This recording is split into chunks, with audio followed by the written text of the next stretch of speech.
কারোর উপরে এতটুকু রাগ, বিদ্বেষ, হিংসা, মান, অভিমান রাখতে পারবে না, এটা গুরুর নির্দেশ। আমরা সেইগুলোই করি বেশি।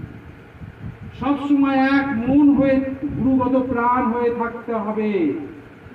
যখনই আমি আলাপ করি, শুনতে পেলে সেটা যেখানে যে অবস্থায় থাকো না কেন, সব ফেলে ছুটে আসবে।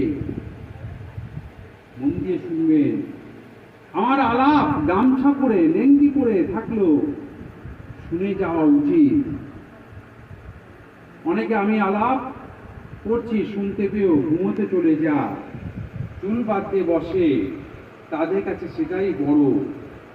এর চেয়ে বড় অপরাধ আর কিছু নেই। শ্রীকৃষ্ণ যখন আলাপ করতেন, কারোর হয়তো ছেলে মরো ওষুধ কিনতে যাচ্ছে, কি উদাহরণ দিয়েছে শোনেন। দাঁড়িয়ে বলল, আলাপ শুনছি হাত জোর করে, ওষুধ আর আনা হলো না, ছেলে মারা গেল। শ্রীকৃষ্ণ শুনতে পেয়ে তাকে ডেকে জিজ্ঞাসা করলেন, তোমার ছেলে মারা গেল আর তুমি এখানে দাঁড়িয়ে আমার কথা শুনছো? এই যে ঠাকুর স্রষ্টা এই উদাহরণটা দিলেন কেন, কেন বললেন, বোঝার দরকার আছে। আমরা যেন এইভাবে চলি, ও গুরু আলাপ হচ্ছে, ও ঠিক আছে আমি চলে গেলাম, নয়, মন দিয়ে গেঁথে নিতে হবে।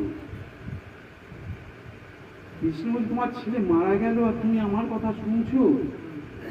সে বলল, প্রভু, এক ছেলে গেছে, আর এক ছেলে পাবো, কিন্তু আপনার এই অমূল্য বাণী এ তো আর শুনতে পাবো না। আহা,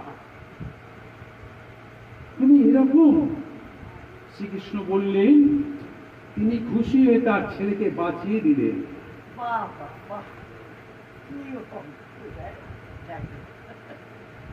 শ্রীকৃষ্ণ খুশি হয়ে তার ছেলেকে বাঁচিয়ে দিলেন। শ্রী রামচন্দ্র যখন আলাপ করতেন, মন দিয়ে শুনবেন, মনে গেঁথে নেবেন। তখনও বেদজ্ঞরা, মনীষীরা, সাধারণ মানুষরা যে যে অবস্থায় থাকতো, ছুটে এসে পরম শ্রদ্ধা ভাবে তারা আলাপ শুনত। এই বেদপাঠ জোরহাট করে খুব মনোযোগ দিয়ে শুনতে হবে। কারোর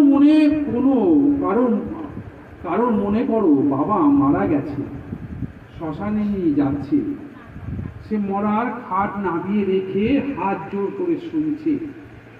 শ্মশানে আর তার যাওয়া